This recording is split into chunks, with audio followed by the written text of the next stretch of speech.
Hello and thanks for staying with us. This is Focus Nigeria. My name is Amechi Anapwe. The poverty and unemployment situation in Africa's largest democracy and most populous nation is very worrisome. According to the National Bureau of Statistics, as at 2022, about 33% of Nigerians are unemployed. More than 22% of others are underemployed. The figures for poverty do not fare better. According to the World Bank, as of 2022, about 95 million Nigerians are poverty, living below the poverty line and wallowing in poverty.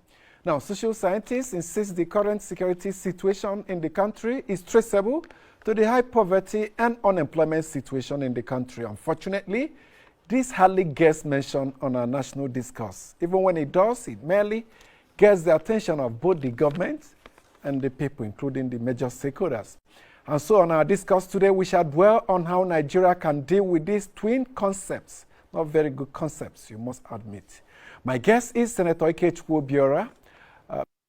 Thank you so much for staying with us. My guest is sitting a senator, not sitting actually, Ikechukwu Obiorah.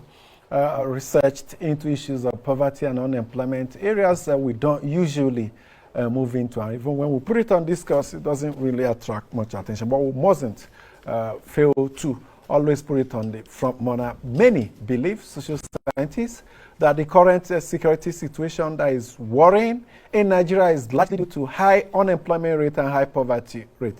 Thank you so much for joining us. Thank you, Amechi. So, poverty, unemployment, they go hand in hand. Yes. And perhaps they say Nigeria is the capital of it all. Not a good something to show off with, apparently. Yeah. Well, thank you again for having me on the program. Nigeria is blessed with a very youthful age demographic. And that is about 75% of all Nigerians are in the age bracket of 0 to 35 year. So what that does is give us a huge arsenal of foundation to propel the economy. But unfortunately, almost 60% of the working age youth are either unemployed or underemployed. So our youth bulge, because that is a youth bulge, a major, a disproportionate share of the population, comprising children and young adults, and with accentuated by the fact that the children rapidly grow into young adults. So that actually should be a demographic advantage, but is also a peril if it's not well managed. A disadvantage. A huge disadvantage. But in our own case, what we see right now is disadvantage. Because when you have 60% of the working age youth, that means 36 million young adults, either unemployed or underemployed. What you have is a catastrophe on your hands. You have social tension, political unrest, insecurity. And the main reasons why this is so is, 1, illiteracy, 2, ineffective education, 3, low skill levels, 4, the sectoral weaknesses in manufacturing, that's the employment drivers, manufacturing, industrialization, agriculture, and then the poor policy prescriptions, and of course mismanagement of resources. So in order to tackle the problems we have to segment the solutions. The very first one will be education. We have to redo our education strategy.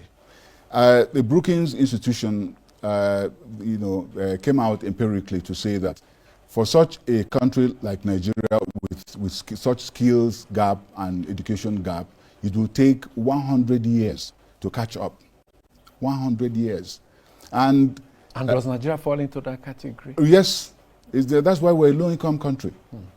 And Rebecca Winthrop of the same institution led some researchers, but they came up with, in their book, Leapfrogging Inequality, how to model education to make the youth thrive.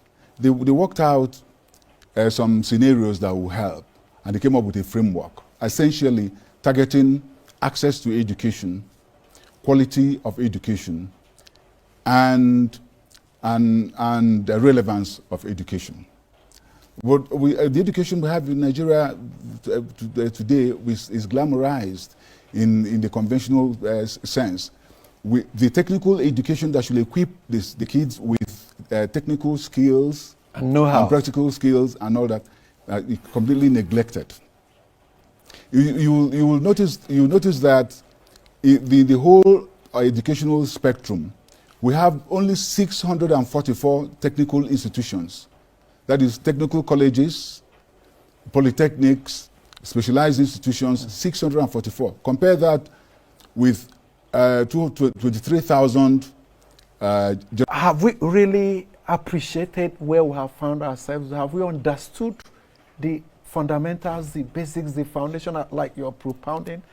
If yes or no, have we reacted adequately the way we should react? Well, if we understand what the situation we are faced in, then we are not reacting at all, because our education system is basically theorized. There's no practical skills.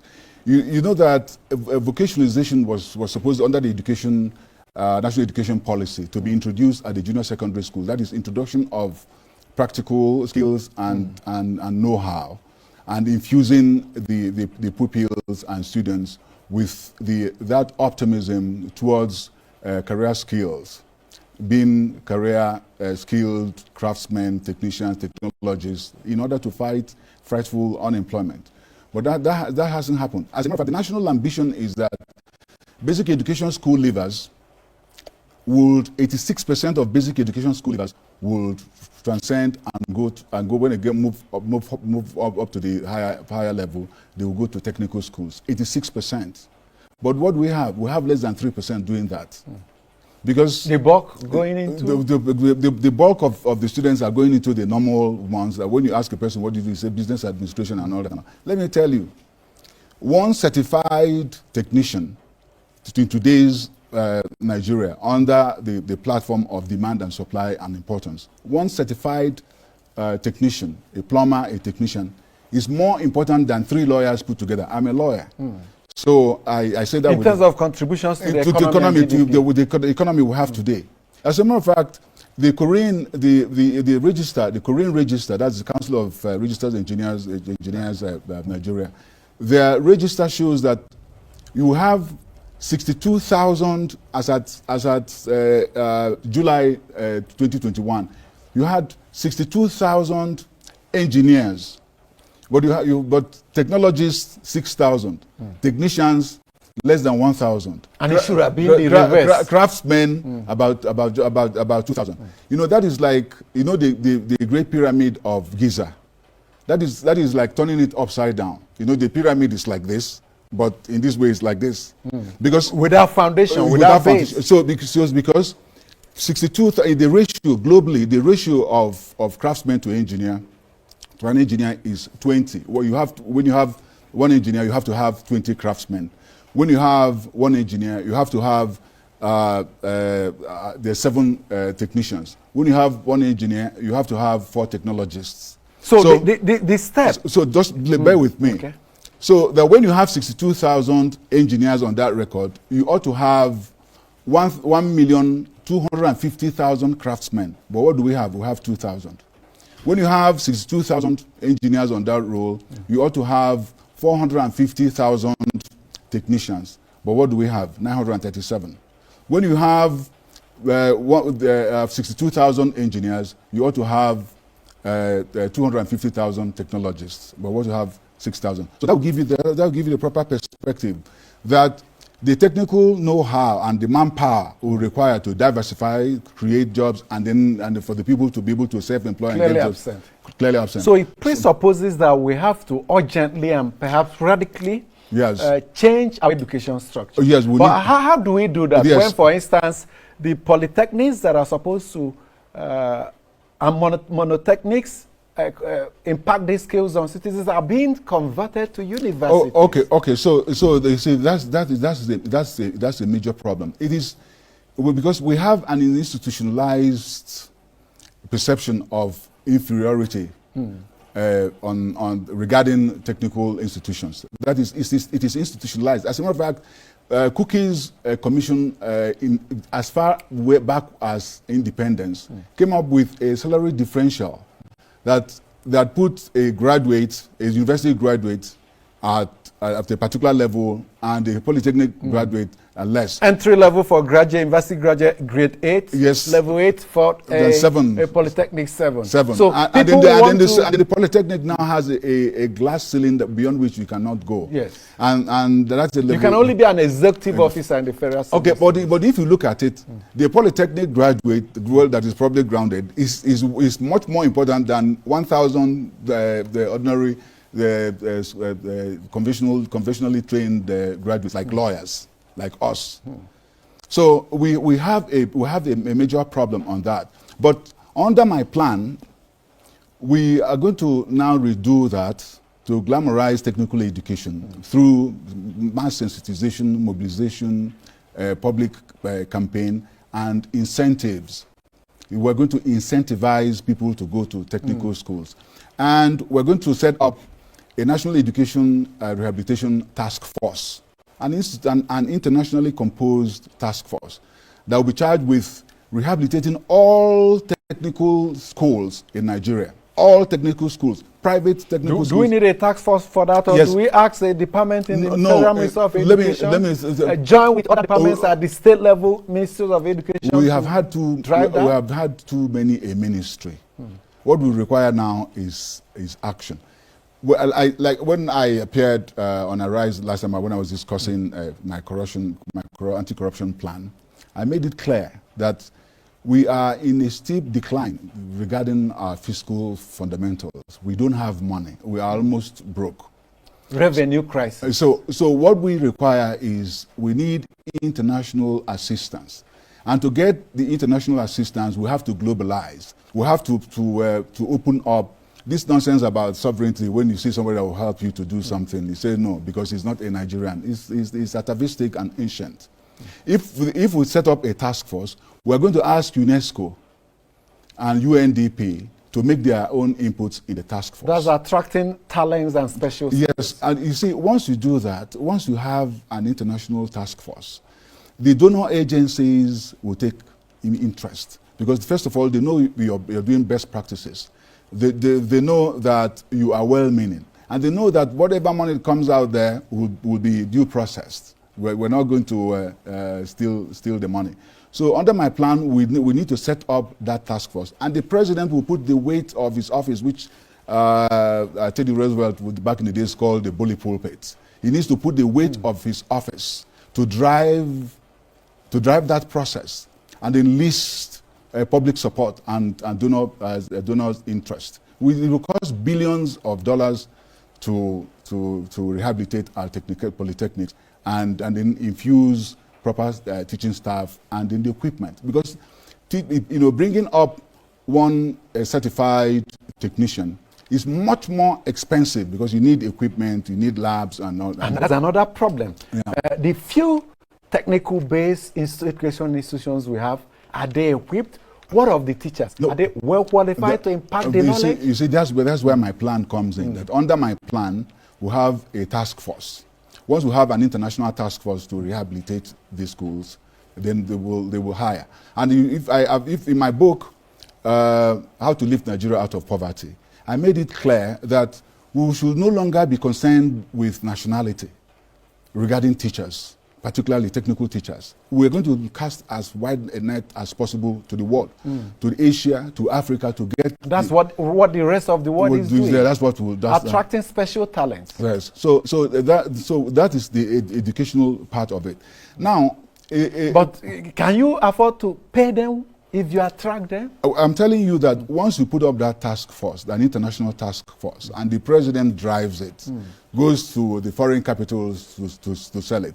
Let me tell you, Nigeria is a very strategic country as regarding the Committee of Nations.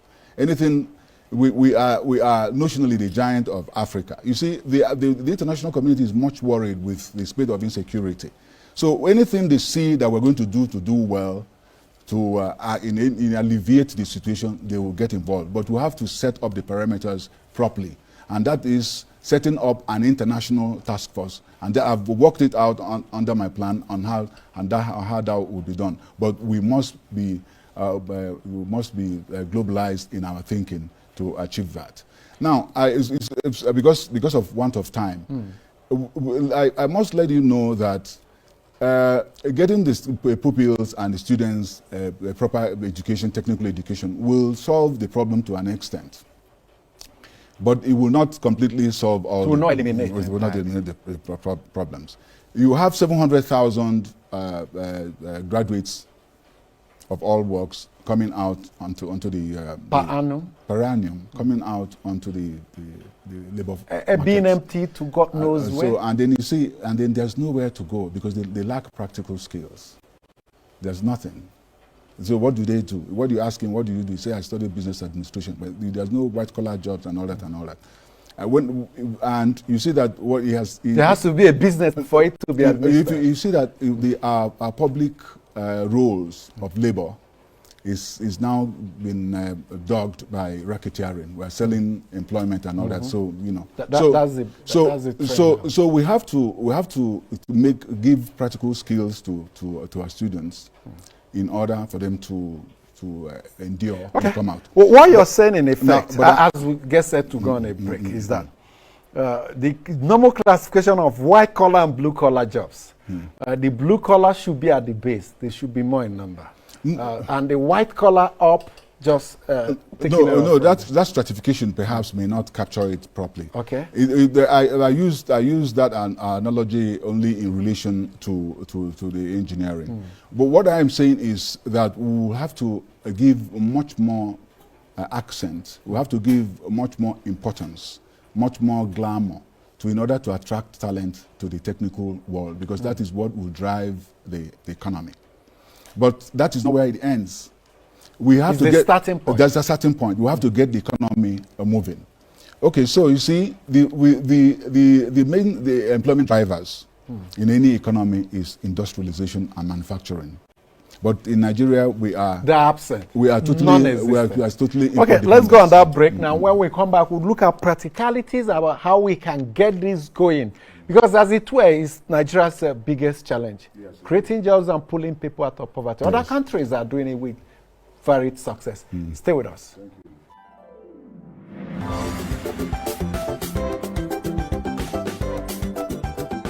Did you know that AIT's social media handles have all changed?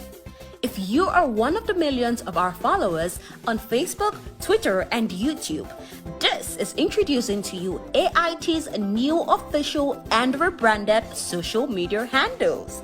Like or follow us now on our Facebook page, Official AIT Live. If you're on Twitter, switch to our new handle at Official AIT Live and activate the notification button to get breaking news and updates on the go. For exclusive short videos and photo news, follow our Instagram account at Official AIT Live.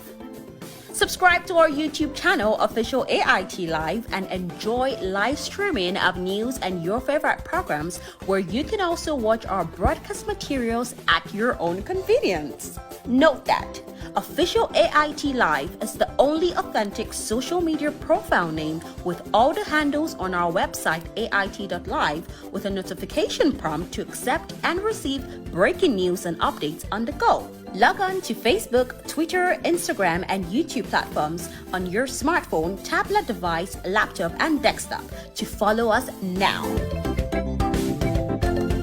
AIT.live. On air, online. Senator Ikechukwu Obiorah has been with us and is taking a look at two phenomena that has been at the base of and perhaps the bane of Nigeria's society, unemployment and poverty. And he believes if we take the right steps, of course, we'll deal with this problem. We'll spend more on theories, laying the foundations and the philosophical underpinnings. Let's go to practice now. Who should drive this process? The government manages the education sector, so they should have some form of responsibility in retooling the foundations of our education. But the industrialization part, the manufacturing part, perhaps in terms of giving teeth to practical expression, how do we achieve that? Well, the major problem with our industrial experience and journey so far is that, right out of independence, we adopted the import substitution industrialization strategy, where the state leads the effort. And that didn't work out so well because of the inefficiencies that dog public ownership and management. Does that include the backwards integration? Well, backward integration is an aspect of a policy where the supply chains are brought in such a way as to create synergy. What I'm talking about is that the problems we have that has militated against Nigeria's industrialization progress are two major folds. The first one is non-development of the human capital stock that will drive industrialization. The second one is huge infrastructural deficits. Of course, there you have other issues like corruption and insecurity.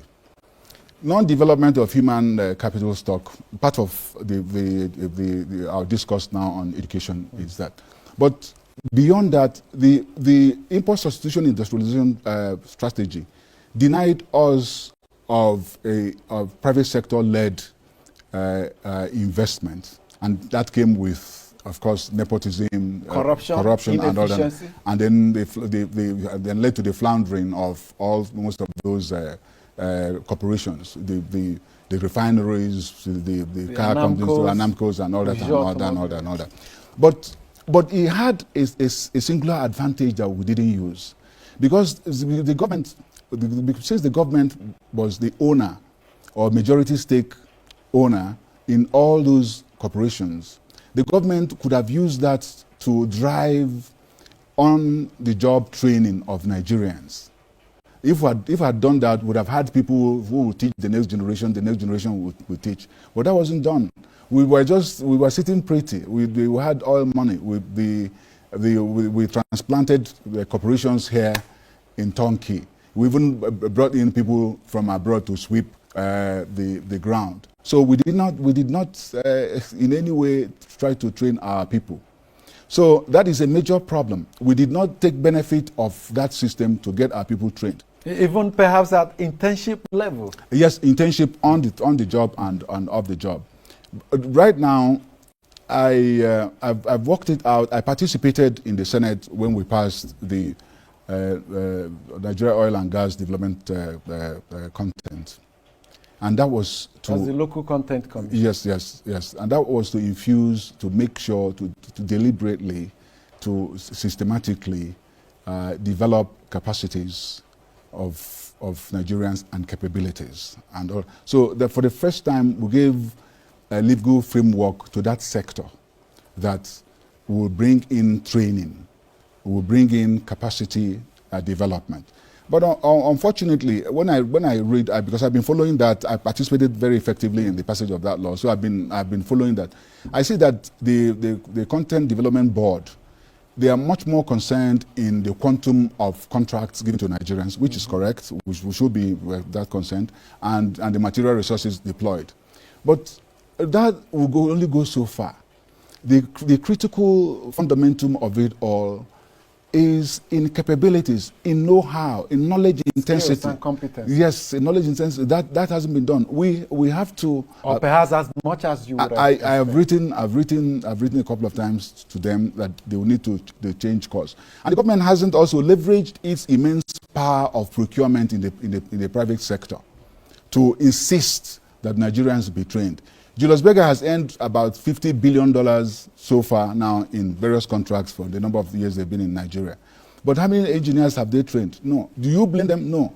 any contract process ought to have infused in that a condition that you put a spreadsheet to see how many people that will be trained under that, and then a different department ought to have been set up to monitor that training. And it's happening with the Chinese railway construction okay, projects in Nigeria. so if you read my book, you see that when I came to railways, I say Nigerian railways, and I say problems. I say 100% foreign supply, because there is nothing. Before in 1964, when we took over from the British, the Nigerian railways had about 240 locomotives. You had 450 wagons and a whole lot of. By Nigerians took over, 13 years after, the total number of equipment in our inventory was 15. Everything gone down. Lagos, Guru, collapsed. Port Harcourt, Maiduguri collapsed. Lagos to Kano. Okay, so you see, so the same reason why our refineries collapsed. Public ownership and management on one hand, and then lack of technical know-how, indigenous capacity also affected our railways. So now we've restarted. You would expect that the very first thing the government will do will be to partner with the universities to set up the railway course, the rail system courses that will produce engineers trained in rail design, railroad design, railroad construction and design, signaling, highway. Is it not what the Minister of Transportation was trying to achieve when he insisted and included it in the railway contract, the construction of a transportation university in Daura? Okay, so the minister, yes, that is that, but you see, that is too late. We have universities already. You have universities already. All you need is to create a department, and one with 210 million people in Nigeria, and with the debt of know-how. One university will not be able to produce all the technologies, all the experts we require. It has a starting point. Well, no. What you need to do with our cost next to nothing will just be to work to set up a curriculum, and that will take off. And then again, you're doing that. The university we're setting up is good, but we're doing that after the fact. I am saying that before the award of contract in 1987 for Ajokuta, for Itakwe Ajokuta rail track. That's our first standard gauge. We ought to have the university undergraduates in place studying design and construction of rail. Yes, and then we ought to have rail technician courses in the polytechnics, studying how to manufacture rail tracks, steel rails, guard rails, turnouts, ballasts, you name it all. So that as soon as the contract now takes off, you have those who you have already trained now joining the force to receive practical training. That didn't happen, and it has left us import dependent on every facet of the Nigerian railway system. Okay, so the university that is being built. Why wouldn't you just go to in Katsina there? There are polytechnics, there are other higher institutions. Take a slice of that place and start the program, because the structure is not the school. It is the impartment of knowledge, the process, the system, the platform. That is what you require. So that when finally the structures come up, you just move everybody into the structure.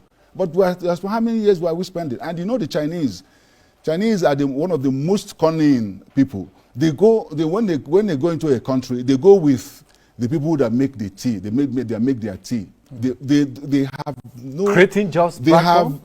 Promoting their own national interest. Yes. So it's for us also to do find that. I also did a book where I insisted, similar to what you said, streamlining local content and local technology into our projects process, contractual process. Yes. That is very, very important. So we need to infuse that. And you see, in railway systems, we are not competing. Nobody is participating. In the maritime, it's also the same problem. So we went and quickly grabbed, instead of asking the palm line and the partners then in the Nigerian National Shipping Company to up their stake, and we sell down our own, or keep it on a level that would allow us to sell our own. The government selling its own stake to Nigerian private sector. What Nigeria did was to buy up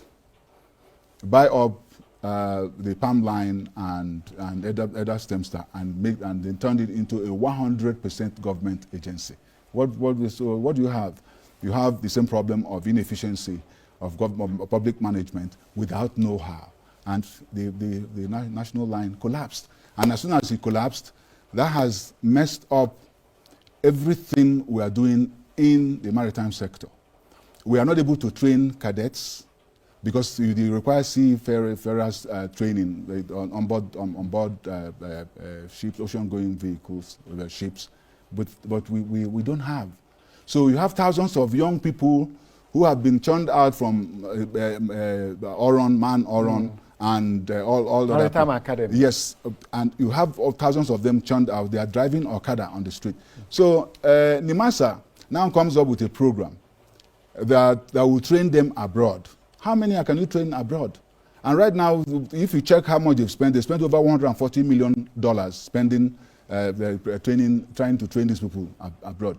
So what it does to us is that we have lost about $20 billion that we ought to have earned if we had a national shipping line. On yearly basis, the cost of the freight cost, Nigeria generates as between $7 to $10 billion in freight cost. We've lost that. We have not been able to train our own people. Even in cabotage trade, that is the inland shipping and all that, that reserved for Nigerians. We have just about 3,000 people that qualified, but NIMASA estimates that we will need 50,000. So what you have is Nigerian jobs, because we know what we're talking about is unemployment. Nigerian jobs that ought to come, that already been reserved for us. We are not able to do that because we are not qualified. We are not qualified. So now, these are the problems, but the solution. Talking about railway system is we have to do that. We have to set up the schools. We have to get 3, 4, 5 universities to do that. Remember that to complement the transportation. The total number of rail track into square route kilometers we anticipate right now to do everything is about 3,000. It's about 7,000. That's if we did everything. Lagos, Kano, Maradi, Port Harcourt, Enugu, Maiduguri. Yes, and then Lagos. No. Lagos, Onitsha, Port Harcourt. That's the coastal line. If you did all that, you have 7,000. But now, given our population and our geographical dimension of 925,000 square kilometers, we need about 25,000 route kilometers of rail tracks. How are we going to? That will cost about $90 billion. How are we going to do that? If we don't have the technical know-how, we have to do a technical know-how, and we have to manufacture steel in order to get it done. And that brings me up to yes, it brings me up to the infrastructure, huge infrastructure deficit. Yeah, we are lacking infrastructure in virtually all aspects of our life. And Moody's came up with a report that we need to spend. I think that's overboard. That we need to spend $100 billion over the Nigerian National Infrastructure Plan also specify the amount to be spent to close the deficit. Okay, but I am saying that there is no chance that we can ever do that unless we took care of 2 very important items.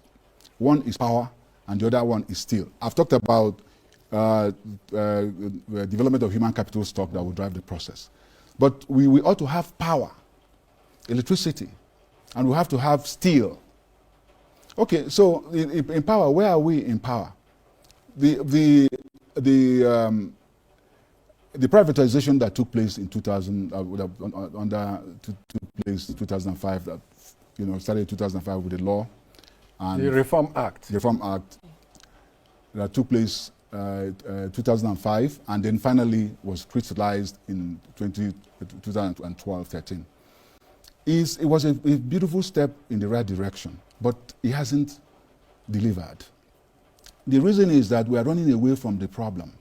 We are in denial. We think that we can produce power for 10 naira and sell it for 5 naira and get power. But the multi-year tariff structure is now in place, and almost the subsidies has almost given way. Well, see, the thing is, what you're talking about is investment. It's investment. If you do not drive investment, if there's no investment in the sector, then you will get nothing. There's no investment in the sector because the investor... Public or private? Private investment, because the investor is looking for his profits, meaning that the cost must be reflective, the tariff must be cost reflective. Before investors can come in. So in the value chain, there is none. There's none. Few investments here and there. No. Transmission generation. No. I'm not talking about investment. I'm saying that none of in the value chain, none of the tariffs in the value chain is cost reflective. Okay. So the generation, they are just managing. Distribution, not cost reflective, and transmission, no tariff whatsoever. So we are dealing with dead assets. Okay, so but if it becomes cost reflective, it will do so much damage to the purchasing capability of poor people and low income people. So normally what you should do is make it cost reflective, attract investment, and then subsidize. With these enormous social consequences. Yeah, how do you mean? Making it cost reflective. Who are those that are going to pay? Those that are already deep neck in not the poor people. You already have the tariffs of the poor people. The poor people and low income Nigerians. You already know. You know that by consumption. You know that by consumption. If your consumption rate is from 1 naira to 3 naira, that you are in that spectrum, meaning that it will be fixed. You will be paying the same thing you have been paying. Any cost reflection will not affect the poor person or the low income, or even slightly above the low income. But there is no way. Gas, the generation, we have a major problem of generation, and the problem of generation is problem of gas, because you have in the mix thermal production taking up to 90%. That means gas enabled. So without gas, how are they going to produce? The managing director of Nigeria NIPP came out and said that's integrated power project. Yes, he came out and said that what they require is 1 billion cubic feet of gas, but what they're able to get is just about 15%. A huge shortfall. So how are they going to produce? So a multifaceted problem. Let's quickly take a look at our Twitter feed to see what our viewers are reacting. Akwaji Lokba says, your guest has a good initiative when it comes to technical education, and his solution should be carried out by the government of the day. It's only the government that can carry out. Begin to implement some of what you see, because that will require law. Most of the plans will require the National Assembly to pass it and the President to sign it. So the government has a major role to play in that. Very, very important. Legislative wise. Yeah, legislatively, and there's an executive plank too, because the President has to sign it. Now, should I go back to the power, because it's a very important... no, because we don't have time. Maybe you talk of still quickly. Okay. So the two critical elements needed. Okay. So the problem of power is not just that it's not cost reflective. The participants, the operators in the sector are undercapitalized. They have no capital. The generating companies have no... After they claim they had the financial technical capacity. No, they don't. Capacity. The generating companies and the discos. You had the president lambast how the process came about. So they don't have capacity. So I've worked out a plan that will create a power and steel fund in which every Nigerian must invest. Any person that works in the Nigerian economic space must invest. It doesn't matter whether you expatriate or not. You must invest, or you pay the alternative as tax. You must invest so that we can harvest and mobilize huge resources. with which we can now invest. Perhaps through the contributory pension? No. This is going to be a private sector-led profit-for-profit fund. That is, and it's going to be managed, say, by the alter egos of the first 15 companies by capitalization on the Nigerian Stock Exchange, so that we can mobilize in a couple of years as much as 15 to 16 trillion. But since it's now cost reflective, anybody who puts money there will make money. The only thing is that you must force us to save to make money, so that we can have the wherewithal to tackle the problems, because these people in the power sector now, they don't have problems. And then still talking about power. I'm so sorry. 1 minute to go. Okay. Still talking about power. There are certain discrepancies. The MDAs are owing the discos 250 billion now. Yeah. The discos are owing the government about 1.5 trillion. So it gives us government the opportunity to the net off what they are owing MDAs, and then use the remaining one, and use that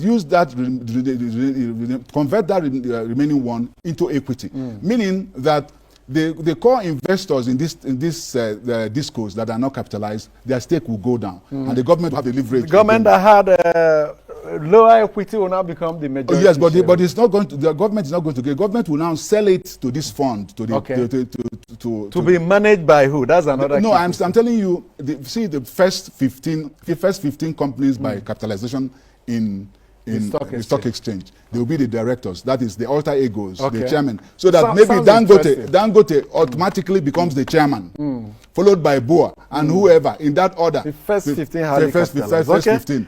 Thank you. So I have to thank you so much. Israel, when Nigerians sit down to put these things together, so most of the time we put so much attention on politicking and all that, not giving the desired attention to solving these fundamental basic problems. So I have to commend you for taking our time to do that. I believe that someday, sometime, it will come to fruition. Thank you so much. It should. Thank you so much for joining us, Senator Ikechukwu Obiorah. You heard him. Researched extensively on issues of poverty and unemployment in Nigeria. Thank you so much for being part of the program. My name is Amechi Anapwe. Have a good weekend.